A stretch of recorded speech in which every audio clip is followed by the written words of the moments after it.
Hello बच्चों, चलिए प्रश्न को पढ़ते हैं और समझते हैं। दिए हुए कथन सत्य है अथवा असत्य है। तो यहाँ पर हमें एक कथन दिया गया है, समतल एक दिया गया है आर सदिश डॉट दो आई कैप माइनस तीन जे कैप प्लस के कैप बराबर एक, और एक और सदिश दिया, एक और समतल दिया गया है बच्चों, आर सदिश dot I cap minus J cap बराबर चार के बीच का कोण कॉस इनवर्स माइनस पाँच बटा वर्गमूल 58 है। तो हमें बताना है कि यह कथन सत्य है या फिर असत्य है।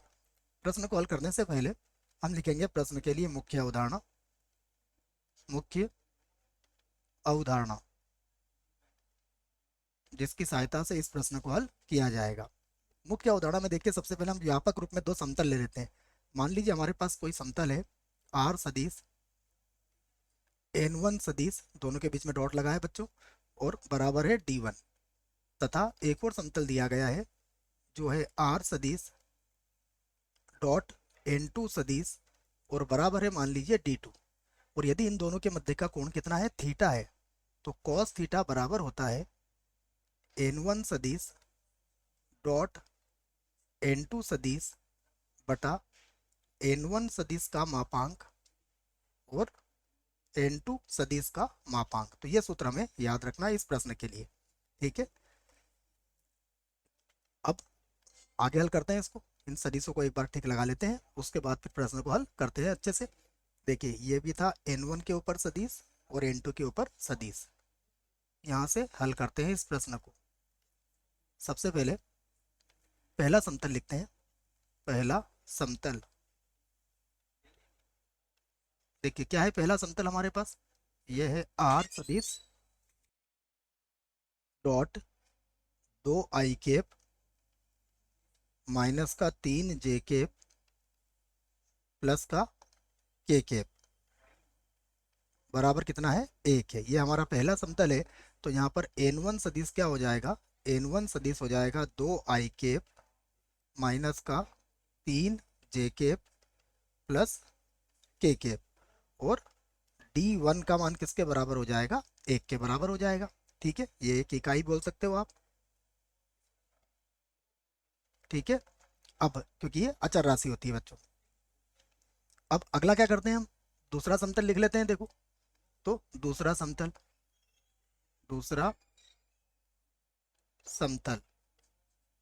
दूसरा समतल हमें दिया गया है आर सदिश डॉट आई केप माइनस का जे केप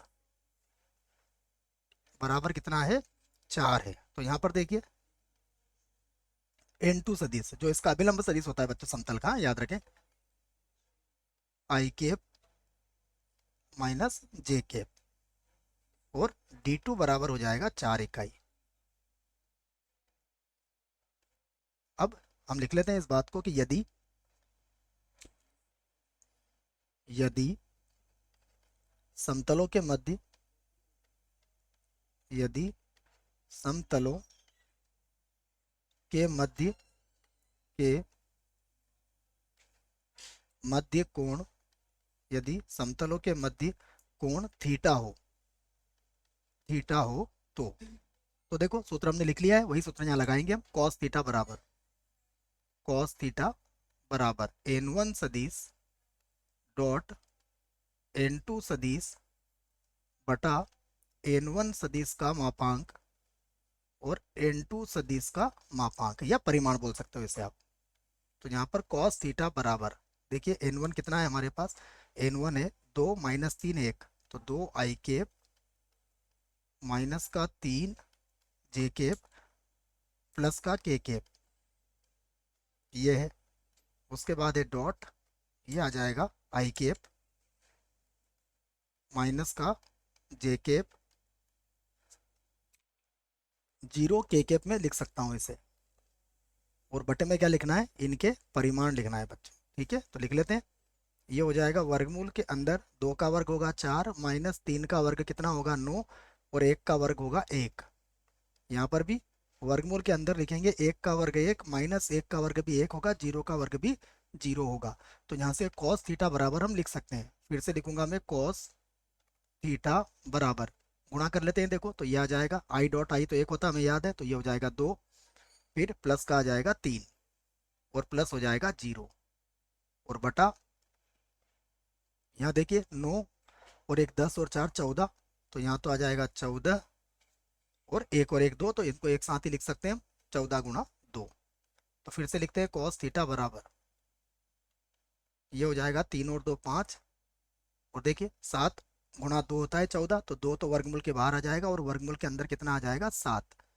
तो यहाँ से थीटा बराबर कितना आ गया, कॉस इनवर्स 5/2 वर्गमूल 7, ये आया हमारा कोण। देखते हैं हमें क्या कहा गया है।